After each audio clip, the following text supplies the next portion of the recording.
It's an episode of Weekly Mojo. It's been a few weeks here. It's also nighttime, so new vibes for the show.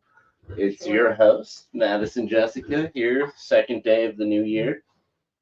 And with us, our counterpart, Connor Borrego, and Ruby hanging out, if you can see her, mostly just her tail, but getting all the pets, mostly because everybody else has gotten food and she can't have chicken. So, sorry, no human food for you tonight. Is it a full poultry allergy? Um, well, like as far as chicken goes, she definitely can't have chicken. And I think we realized that she flared up when she had eggs too, but who's to say if that was that or if that was Well, eggs would still be chicken. chicken, so that makes sense. So, like, now I'm wondering if turkeys, because we heard about turkey food. Well, that's why we got rid of all of the turkey food that I had bought originally, mostly because I have to imagine poultry is about the same.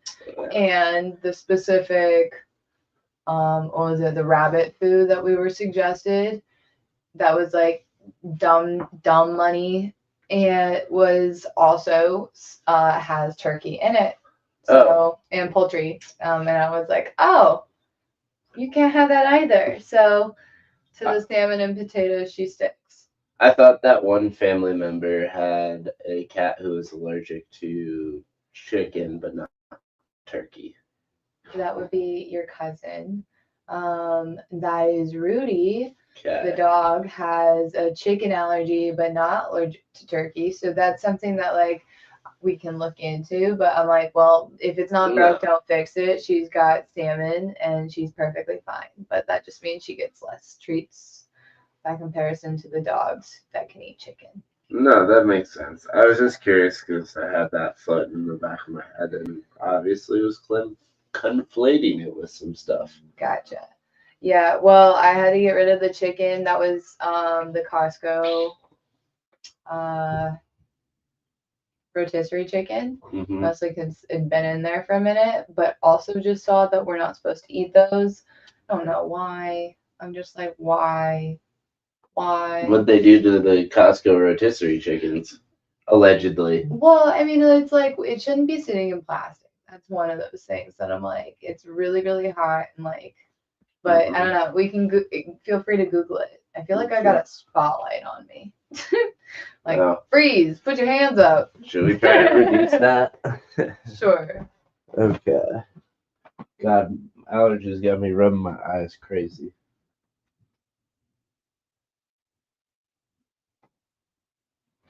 Is this better?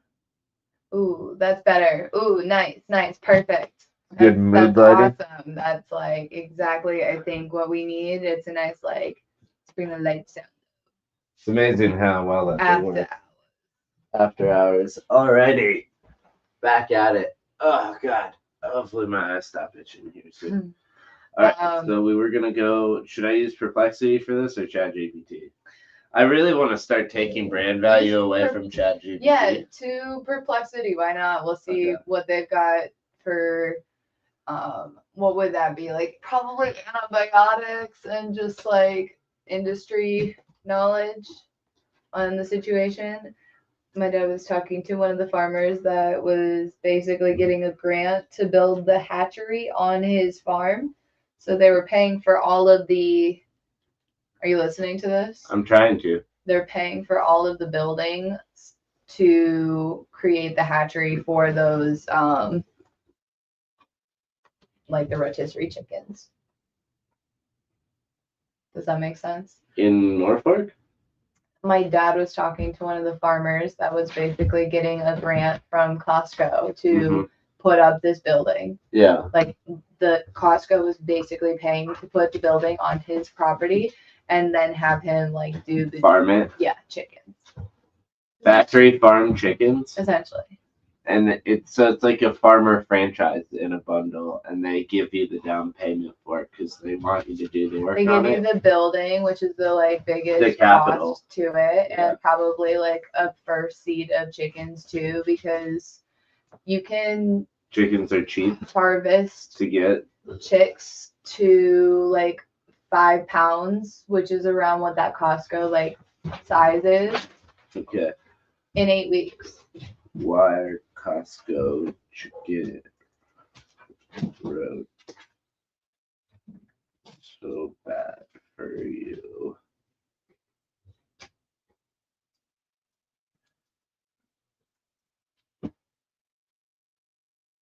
Give me a robust recipe. All right, giving a robust and skeptical review is an interesting spin on that. Right?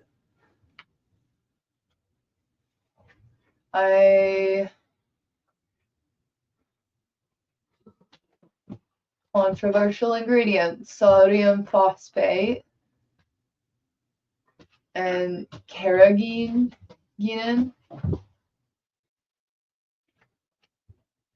Yeah, sodium phosphate and carrageenan. Why would those be needed to? Like, why would those be included? Yeah. Which is clearly what the like complaint is the carrageenan. Chemical taste. Which is the bloating, cramping, diarrhea that some people experience when consuming the chicken.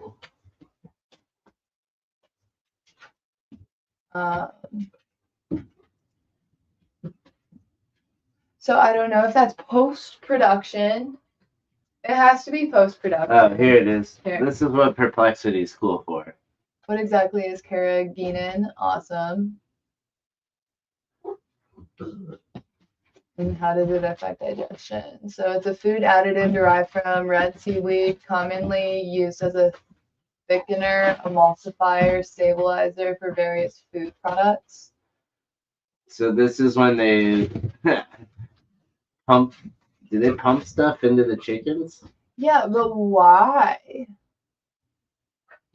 Apparently makes them plumper. That's what I'm reading. See, look. Right. Why it would do bloating to? It does bloating to the animal. That's why it does bloating to you. Well, sure. Is that what it came down to? Is it bloats the animal? I mean, that's what it says. Or it's just. It says, as an indigestible polysaccharide, carrageen is not significantly absorbed or metabolized by our bodies. It passes similarly to and excreted quickly. But so it doesn't like do a whole lot for absorption of whatever. It just basically like plumps up the chickens. But I'm wondering, is it post-production or is it pre-production? Is it used pre or post-production with the chickens?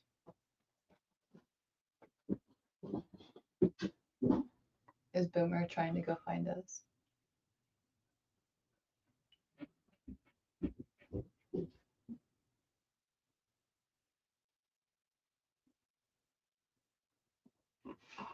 Why are they choosing to not increase, to include the whatever it's just called, the Cossackerian? Caribbeans.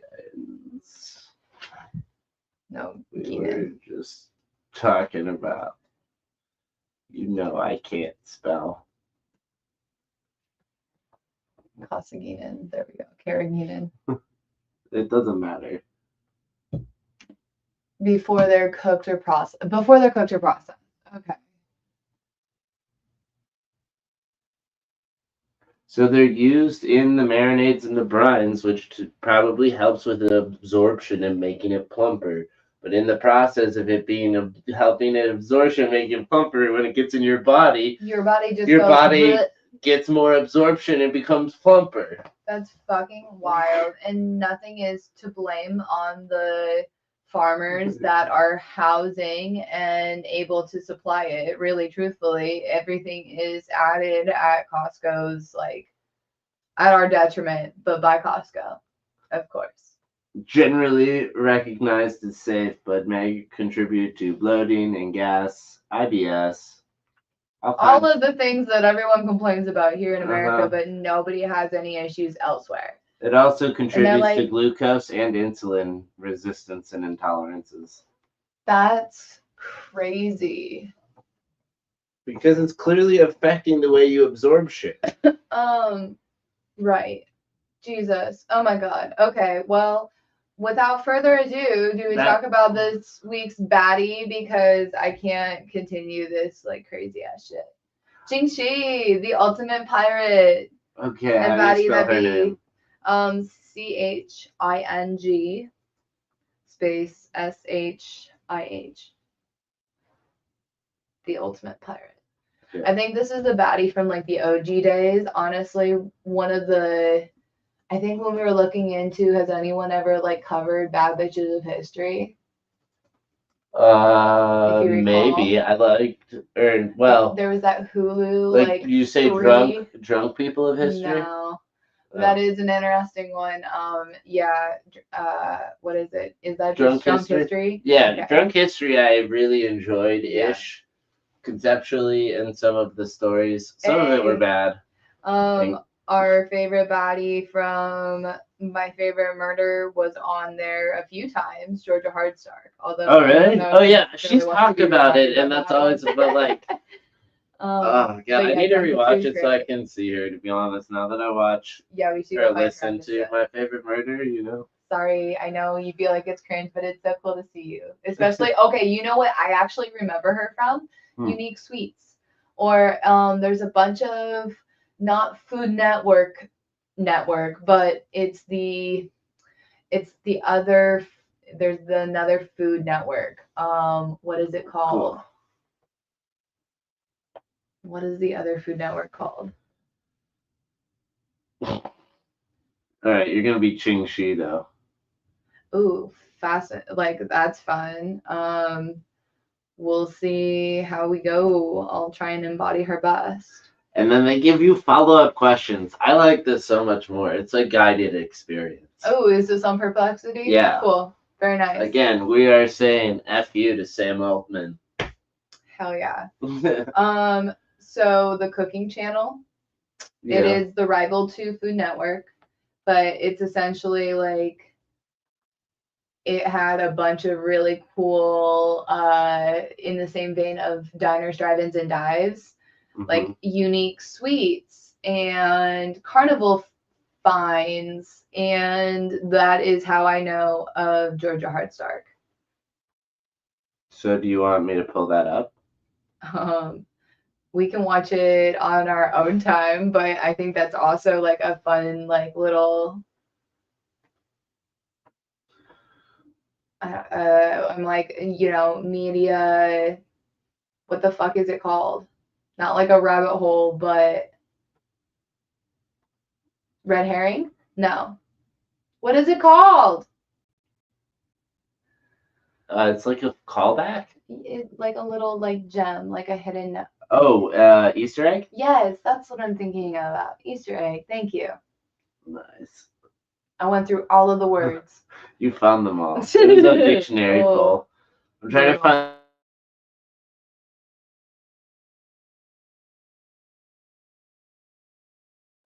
Okay. All right, narrator. Ready? Ahoy, matey! Gather around as we recount the tale of Qingxi, the most formidable pirate to ever sail the seas. Our story begins in 1785 in the bustling port city of Canton. Oh, any relation to Canton, Michigan? Probably not. I'm doubting it for a lot of reasons. I'll step in as Qingxi now. All right. Okay. Hey, there's where my story starts. I was born into poverty and worked as a prostitute in a floating brothel, but fate had other plans for me. All right. I already love this more than ChatGPT. You know it wouldn't give it to you straight like this. That's fair. Okay. Indeed, it did. In 1801, at the age of 26, Qingxi caught the eye of notorious pirate Chang I, who saw potential in her keen business acumen. It's a very pretty woman. Chang. Really? I've never seen Pretty Woman. Is that the story? I've never seen it either, but yeah, it's basically Julia Roberts is a woman of the night and is picked up by like a big money man, and then was like shopping around, window shopping this fancy ass store, and they wouldn't like serve her, and then she comes in basically remodeled, because basically it just takes a dress to make someone into a woman, to which she goes, fuck all of you for not servicing me. And then that was it. Okay. And then her granddaughter, Emma Roberts, dressed up as her in that Pretty Woman like a couple years ago. It's her niece, 1, 2. Oh, same difference. Okay. Quite well, not quite. I know it's not, but anyway, I here. care less about the little one. I like the older one, but anyway, I've never seen the movie. It's the long story short of that. The long story long of that. Still, that story tells the story best. I like your retelling. At the same time, Julia Roberts in there seems kind of spiteful, whereas Ching Shi is being resourceful. Resourceful is definitely a word to use for it. But she's being respected for her brain. Oh, and that's why she I'm sure that's why Julia Roberts got picked out of them all, but I don't fucking know. I didn't actually watch it. I just really respect how equal this feels like from a dynamic. Did you ask for it to be? No, you saw what I asked. No, I didn't.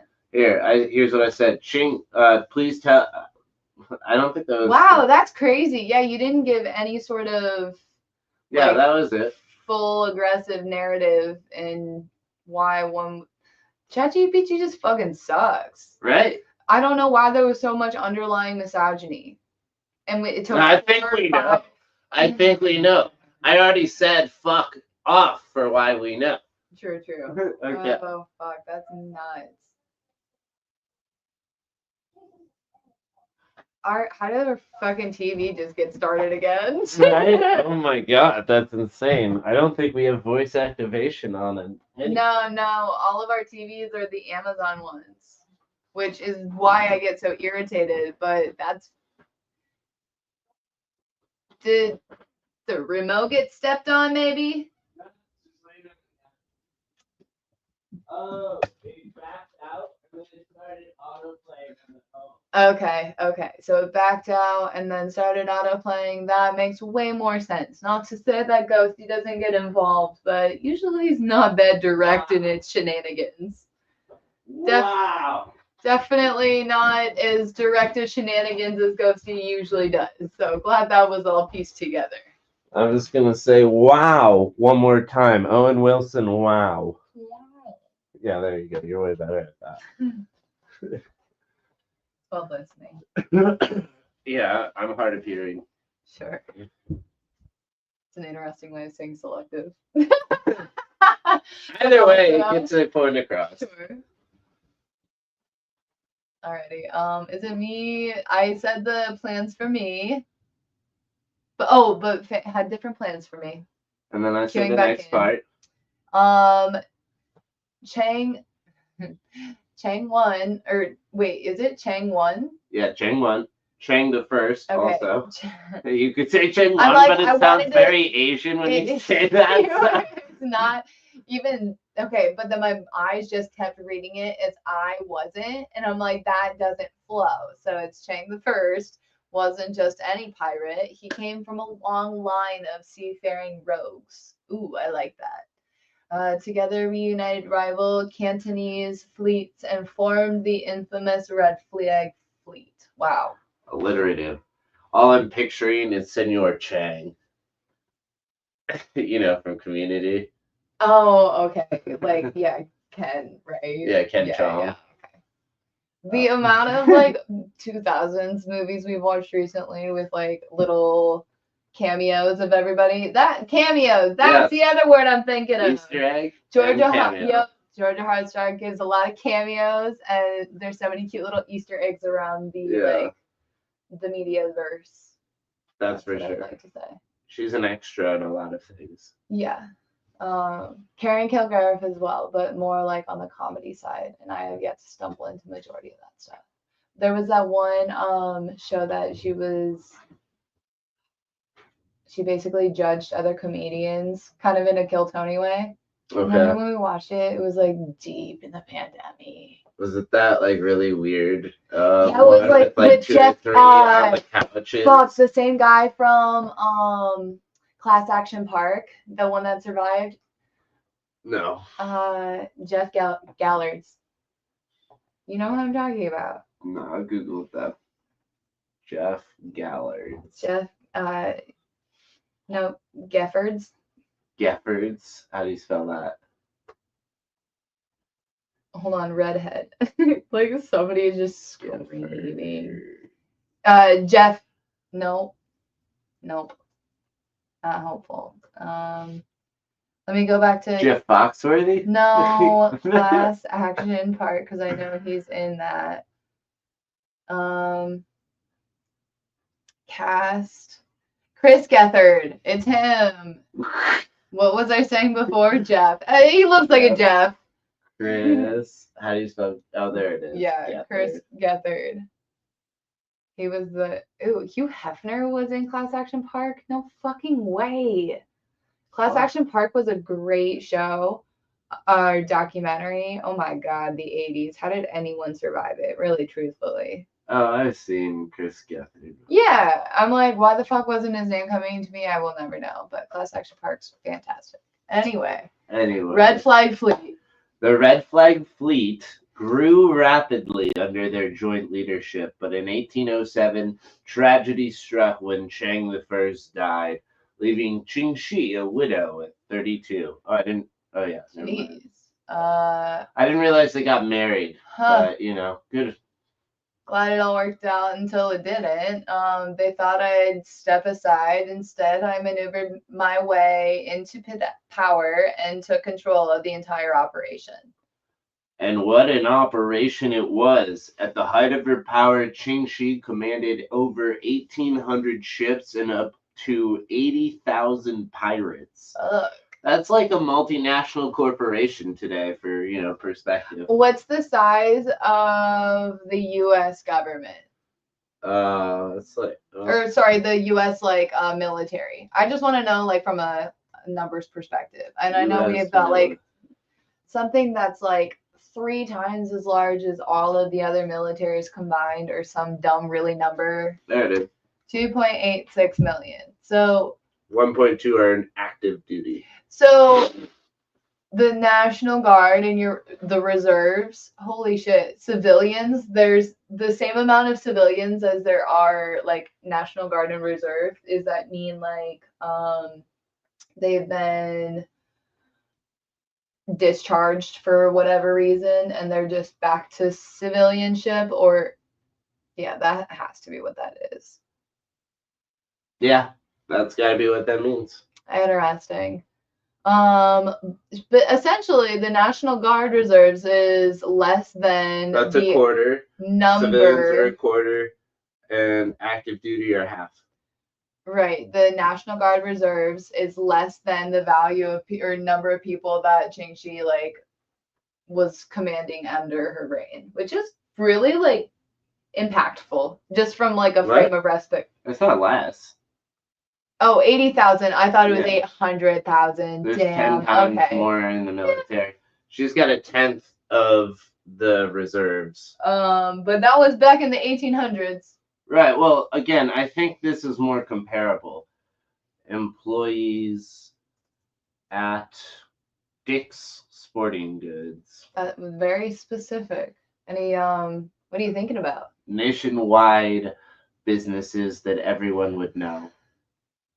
I don't think Dick's is really that popular, large. I think it's pretty just 53,000 people.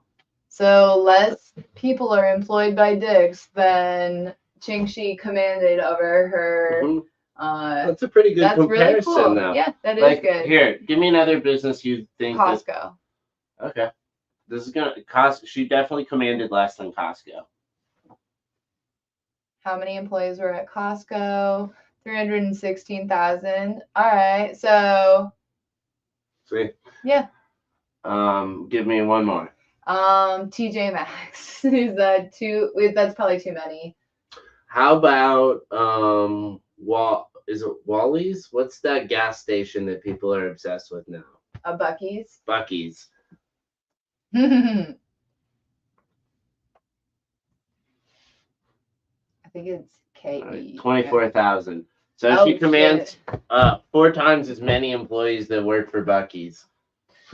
I'm gonna say that Buc-ee's is a recommendation of the week because we really didn't discuss that. It's been a fucking minute. I didn't enjoy the food. I think you gotta have the Bucky's little like butt nuggets or the What? I don't know what they're called. Yeah. It's I got like a burrito and a pulled pork thing. Yeah, yours was silly. I don't know why you did that in the first place. Well, it was the puffed corn with the caramel on the outside, and it's little. Good. Yeah, those are delicious. Good. So good. Okay, Casey's gas station. Oh, nice. Casey's gas station. There's probably about as many as Costco's, is how I have to imagine. 16,000 What? Than at Bucky's. What?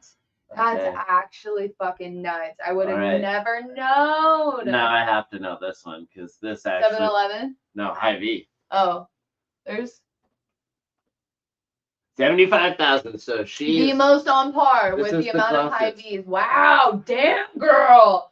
That's actually very impressive. That's the most conceptual. It actually comparatively makes a ton of sense because, Hy-Vee is a retailer, so they get a bunch of different suppliers and then they sell things to people, and pirates steal things and then resell them, and she's just running a pyramid scheme, collecting all the money from that. That's actually fucking nuts. 75,000, and she had more than the amount of people that work for Hy-Vee. That's crazy.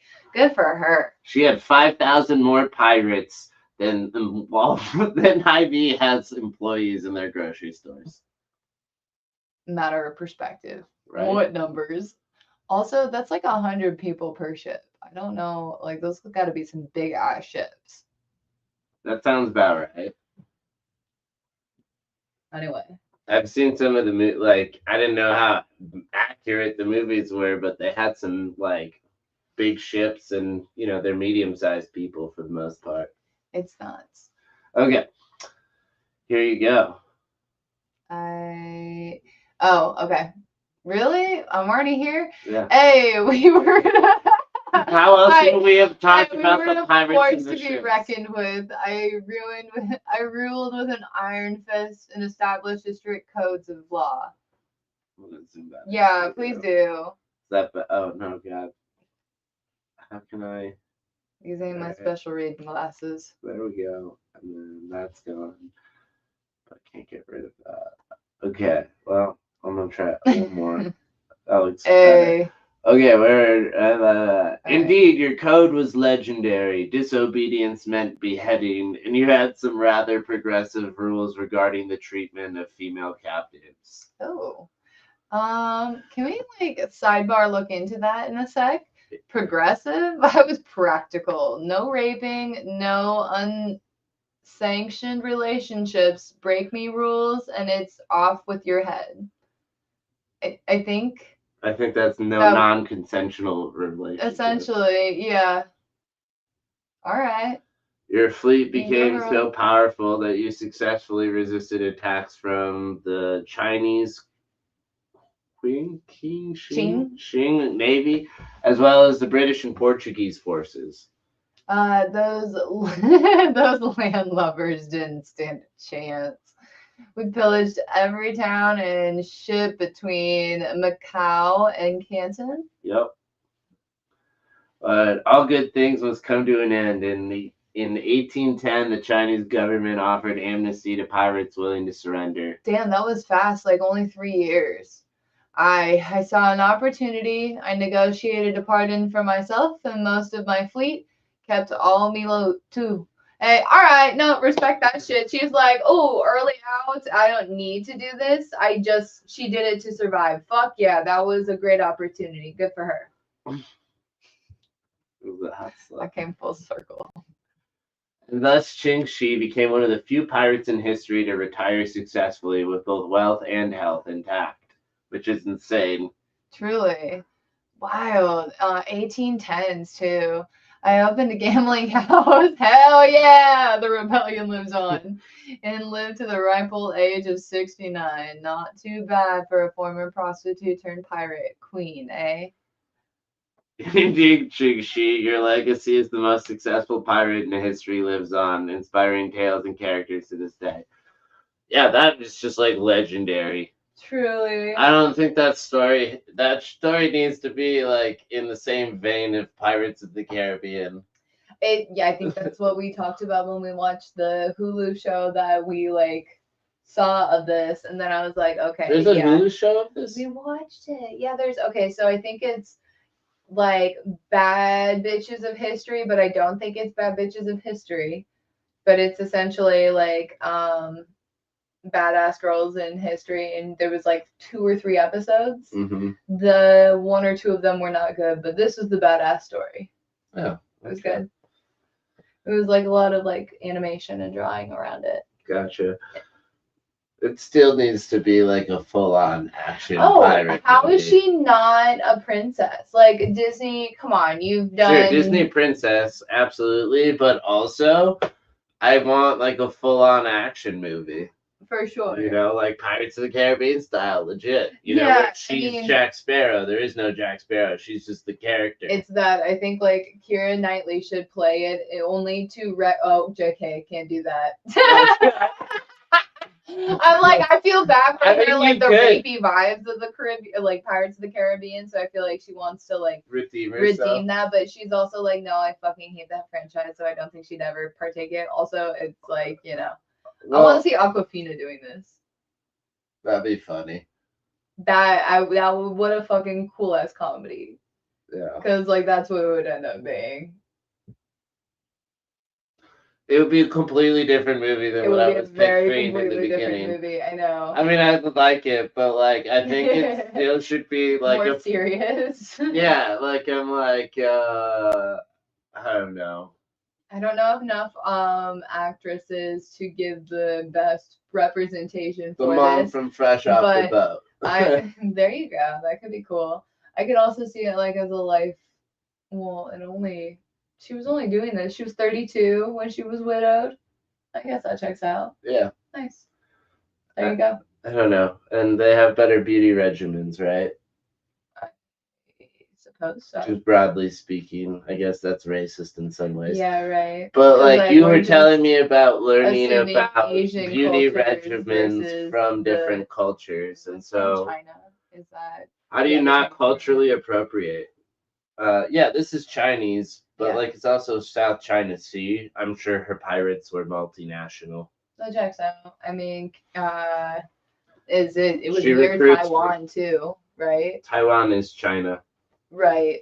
Well, it's a rectangle's a square. Allegedly stuff. I don't know how that fucking works out. I'm not gonna come at me, China, but you know, I feel like autonomy is important to recognize in individuals. Oh, I didn't say Taiwan was property of China. I don't believe that. Okay, cool. I'm glad that we stand in the same corner on that. Yeah, no, I'm for the freedom and autonomy of all. Yeah, I don't like I don't like. This was the first like authoritarian governments. Asian baddie that I've done though, as far as I'm concerned, because you made fun of the Dr. Jessica Wade for looking Asian, and I was like, she's not meant to be Asian.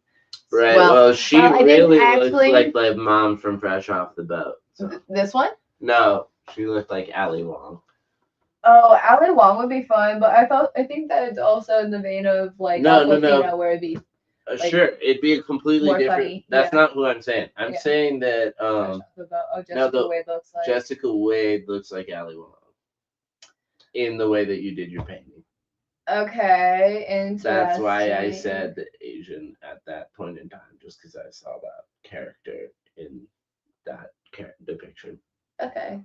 I mean, like in all reality, she could be this one I gave her a little bit more of a yellow tinge than I generally do, which is what you're picking up on immediately. And I didn't like really intend I think it was the glasses also. That might be very stereotypical. Right, it was the glass. Yeah, I mean, whatever. I interpret art how I interpret art. Yeah. I can't help it. I apologize if that's offensive, but like that's just my impression. I color corrected as best I could. She is a very smart woman, and sometimes that just leads to your own stereotypes.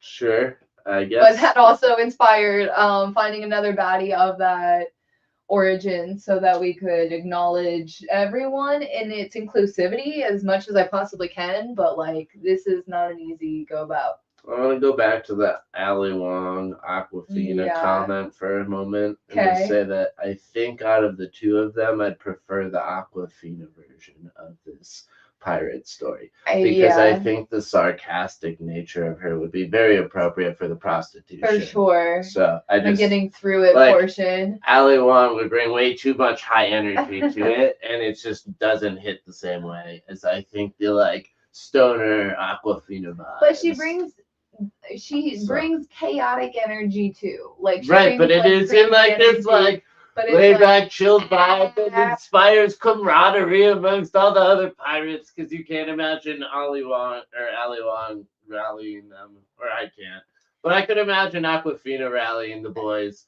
Yeah, let's go. Yeah, she's got Kelsey energy. She does have Kelsey energy. You're absolutely right. And Kelsey's one of my favorite of your friends, so full circle there. Not to say that we have favorites, but I do. I mean, a real person. You can do whatever you want. I love all my friends. But that's why they're really your friends. Appreciate my birthday gift. That was so very kind of her.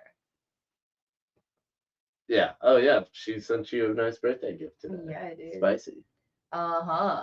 Seasoning. Flat iron seasonings. Very fucking stoked about that. I've got a lot of good. They said you'll never go back to regular red pepper flakes. Yeah, and I don't know, but you love red pepper flakes, so I guess in time we'll know. I mean, I'll probably end up buying from them explicitly. If it's not this, it'll be the dynamite dust that I always get in Lincoln. Yeah, what is that, smoking gun? Oh, yeah, smoking gun up in Lincoln is one of the best hot seasonings I have ever found. Got barbecue rubs and pellets and maybe sauces, but I don't think so. They do a lot of jerky. Oh, yeah, that was what else they had. Yeah, they do a ton of jerky, and then they have some, big animal bones from, obviously smoking the big meats. Mm-hmm. And then their seasonings and sauces are on point. I say visit their website rather than their store, because their store in Lincoln's on the outskirts of town, and you want to go check out no, sure, it is, but it's not. It's not downtown. Street. No, it's definitely not downtown. Well, that's all I meant. Yeah, Lincoln is. When you go to Lincoln, you want to go check out downtown. For sure. I mean, yes. Yes. You definitely do. I don't mind staying in Lincoln, and then it's convenient that it's there. But most people aren't really going to stay in Lincoln. They're going to come visit Lincoln, and they want to go to you got to recommend them down to downtown, right? Absolutely. So they have a good experience. I'm just saying, get smoking gun. If you bring your car, it's a pretty 10-minute drive instead of having to pay a $50 minimum for free shipping. I guess your point is valid, because how else are you going to get to Lincoln without a car? Yeah, in a lot of ways. There's 2 gates for the airport, but like I just said, there's 2 gates for the airport. Yeah. There's not a lot going in there. Not a lot coming out of there. Well, at least they have Ubers, So finally, that was my senior year of college. So 3 years after we got it in Ann Arbor? Yeah, I mean, time travels fast when technology, but it still took 3 years to get to that point. Yeah. Ow, stop being so mean. I mean, that was 3 more years that I was using it, so. That's so funny. You're like a gremlin. I just need you to not be attacking my hand in such rude ways, You live up to your name, and I guess I kind of did that to you. But Presley didn't fit. Yeah, that definitely was not a name. No. She was going to be modeled after Elvis on My Favorite Murder. But rude it was. Rudy-doo. Want a cookie? Elvis want a cookie? She's just I just want to bite your hand. Yeah. I'm like, where are we at? Well, it's about 40 minutes. We have anything else, or you want to sign off for the evening? I mean, this has been the best story that we've had of the baddies. I totally agree, and that's kind of what we wanted to start with. And I think we had some light conversation, but like a lot's happened in the last 2 weeks. So we can go into any other conversation points you want to cover in the closing, but otherwise, this is a pretty successful conversation. I think we continue to use perplexity moving forward. It's that, I mean, like, it's part of me, it's like, we've got to redo all of the other baddies, but in 8 years, we'll have remix episodes, just exactly, like My Favorite rewind. Murder. Here's We to listen high to that too. for sure, if that's not clear. Would you recommend Dolores Cannon and the Oh books yeah, you that listen was to? good. I listened to, or that we listened to? Oh, that we listen to. I just meant like it's your recommendations or not, because it's your show. It is a dual effort at the end of the day. The Almost 3 sidekick. Waves of Volunteers and the New Earth. Yeah. The 3. Okay. What do you think of the book so far? There's parts of it that I'm skeptical of naturally, but like for the most part, I'm just like, it's a fairly weird phenomena to put people in a trance-like state, something that the government acknowledges in plenty of papers they put out there. Yeah. And in these trance-like states, this therapist has been able to evoke the same responses from endless numbers of people. And so much so that she's empirically categorized and recorded it. And then this book is kind of anecdotal explorations of specific stories of those patterns that she is talking about and sharing. And yeah, so anyways, I've found that to be really, really interesting. And fairly compelling. Though I find the narration annoying at times, but we are listening on 2x, and it's monotonous. But I like reading or listening to the books on higher speed just because it's nice to just get the information over with. In some ways, I know that you're not supposed to do it that way, but but like people take such long times in order to make the enunciation for the like audible listening experience that they have to do it only for the guise of knowing that people are doing at least 1.2x, like at the very minimum. Everything seems so much clearer and easier to understand when it's coming faster. Not necessarily, but I understand for your brain that's helpful for you.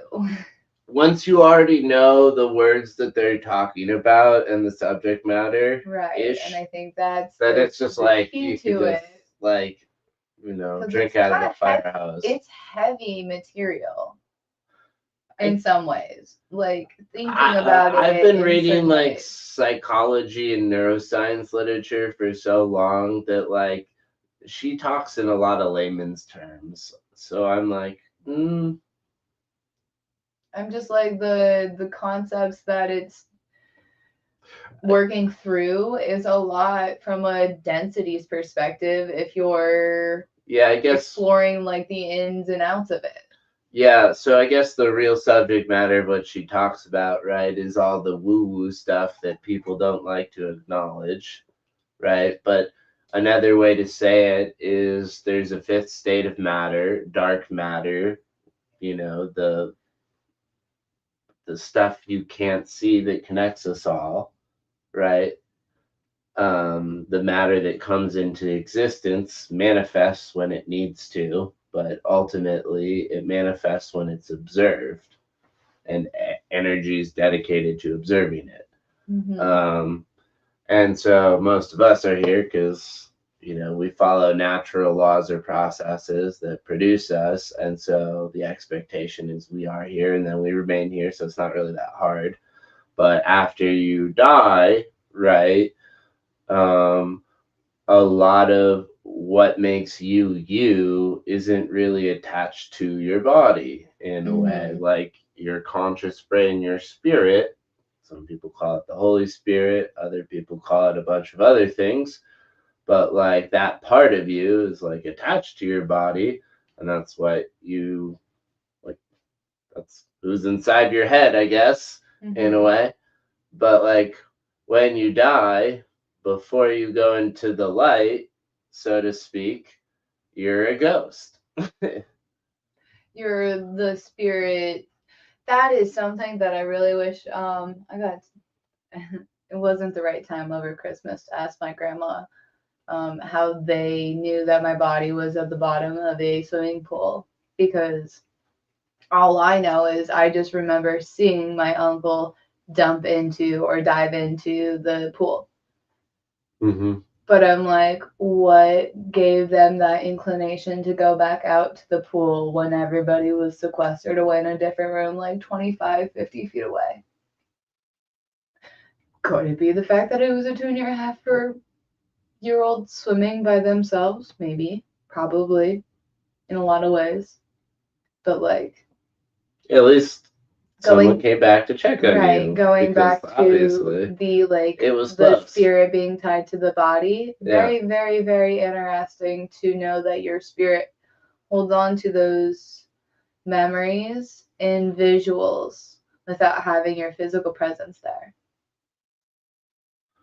I guess, yeah. But like, I mean, that's the common experience with near-death experiences, right? Like, so she's got another book on near-death experiences. And that wasn't the first thing that brought me to this topic. The first thing that brought me to this topic was this author, Mitch Albom, who's like a journalist in the Detroit Free Press. Okay. Who has an ice cream shop we like also, by the way. We've been there before, Detroit Ice. It's like, it's like my... Is that where you got your Superman ice cream like you always get? No. Okay. It's more like Miami Ice, but without the custard. Oh, shit. Yeah. Speaking of, Miami Ice is I want so Miami good. Ice so bad right now. Oh, let's follow up with that after this. I think they're still open. Good, yeah. Hell yeah. God, I'm so excited. But anyway, so Mitch Albom has a book called The 5 People You Meet in Heaven. Okay. Right? And it's a bunch of 5 different people who had near-death experiences and what they were. And it was very similar to this book that Dolores Cannon also was writing, which has to do with a different part of the exact same phenomenon here of people who have passed on, but haven't gone into the light again, so to speak. So there's still like this spirit, this ghost, this poltergeist, this whatever you want to call it, right? Essence of spirit. Yeah. And soul. The soul that's on the mission. And the thing is, you're still a ghost after you go into the light, because you can come back out of the light immediately. It's just the light supposedly is what detaches your soul from your body. So once you've gone into the light, you can't go back out of the light unless you start over, so to speak. And is that reincarnation? Is that not? I don't know. I think there's a whole conversation around that Christianity doesn't really have. So I'm not going to really touch it. And I don't care. And not going into that right now. Reincarnation exists. I mean, like, what else are we tied to these families for in some way, shape, and form? I think that there are people and individuals that have had very traumatic experiences that come into this world recalling all of the details of their prior life, including but not limited to the Supernatural podcast by Ashley Flowers, which is an incredible podcast where I found myself believing that reincarnation existed at the age of like 25, 26, not saying that's like developing your fundamentals, but it's like I grew up in a Lutheran perspective, and like the idea is like you're the here and now and then you go to heaven. But it's like the idea of reincarnation really does make sense to me as soon as I heard this 4-year-old describing dying in childbirth, her husband's infidelity, the color of her house, this small little town in India where she was born.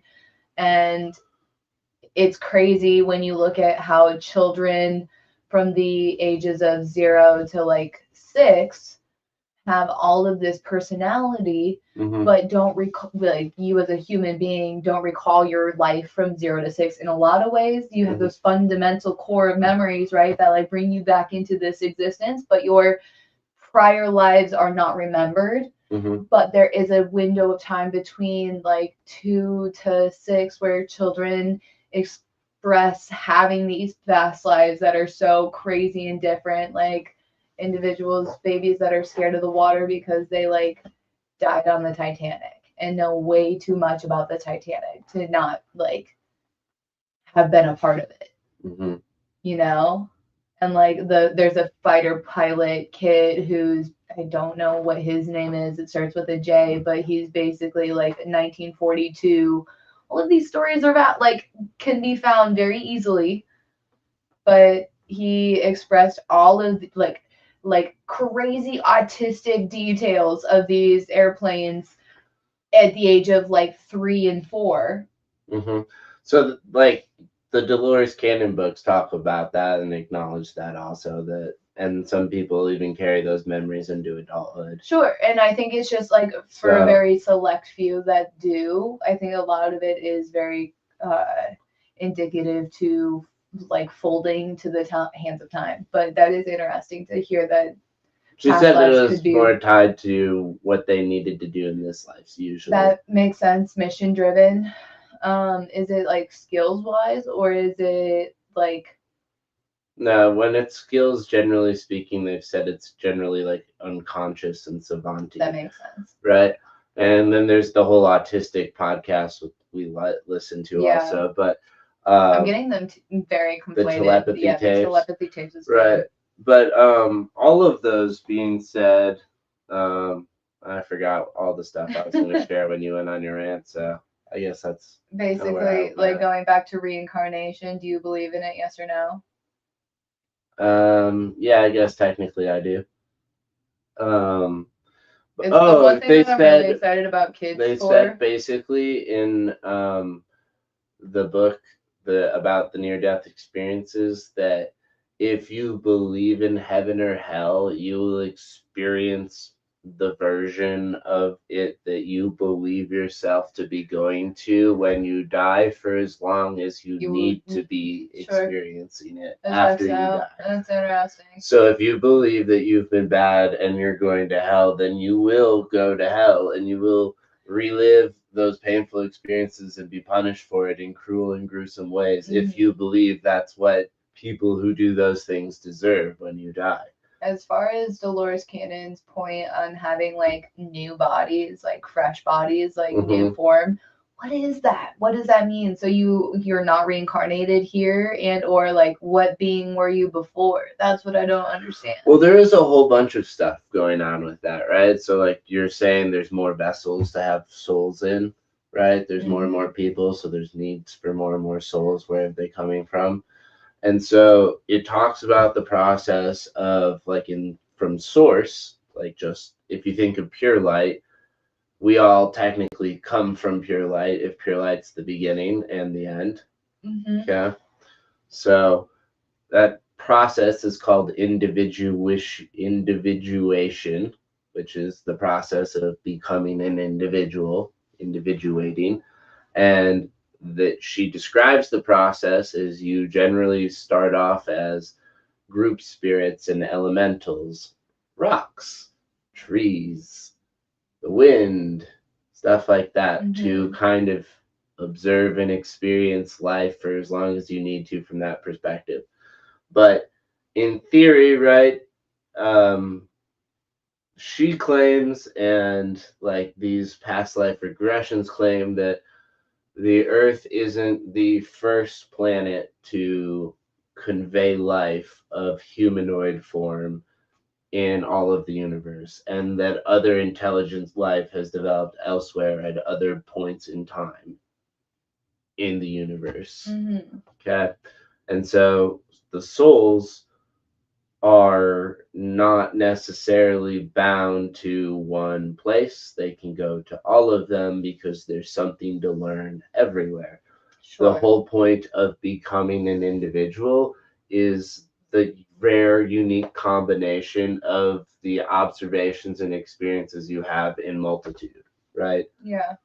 Because we're all observing life from our own perspective, Mm-hmm. right? And then the order in which we have lives in this process means we have a randomized learning order, so that aggregation of intuition knowledge is unique over time, right? And then you talk about ancestors and inheriting, like, kind of the karma of the past or the burdens of your past mistakes, because you technically are your ancestors in some of your past lives. In theory, maybe you're sharing the body that carries DNA with multiple people, but like ultimately it's usually configured to you technically, I think.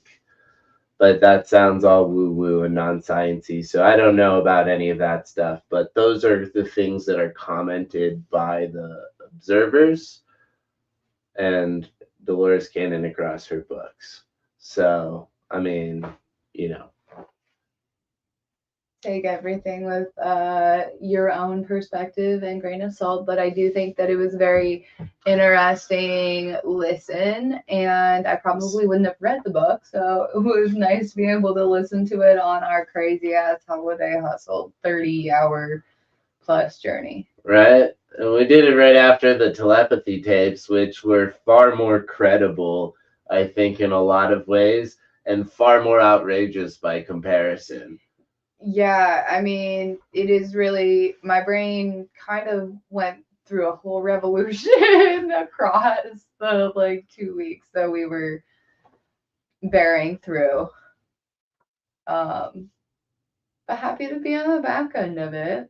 Oh yeah.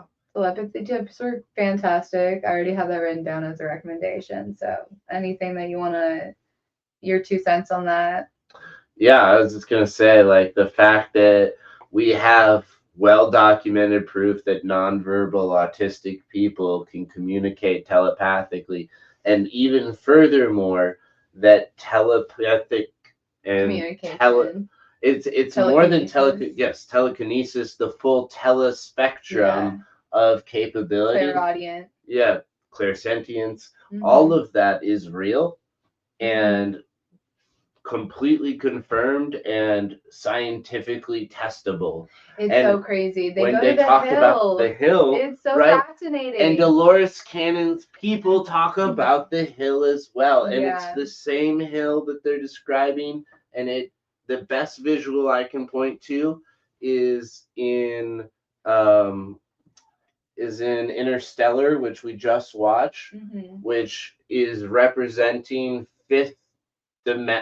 like a fifth dimensional concept in fourth dimensional space to a three-dimensional being. Where he's in the box, where it's a bunch of different... He's a person inside of a tesseract where all of the boxes and the lines between the boxes represent a location and the moment throughout time.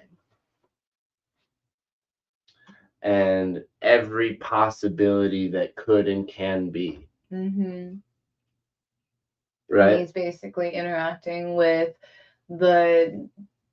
in the way that he can with his daughter, and then, but here, this is what you asked.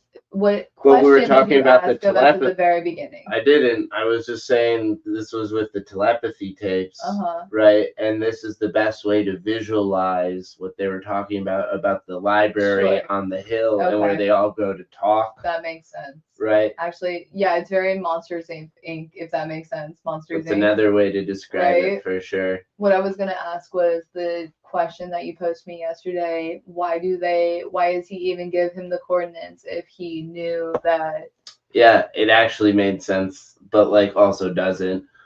But like basically when he gets to the end of the mission, he realized he has to go on it to save Earth, because he's able to look inside the singularity and get the calculation that no one else can give to give it to Murph, who's the only person in the universe who can receive the information from him.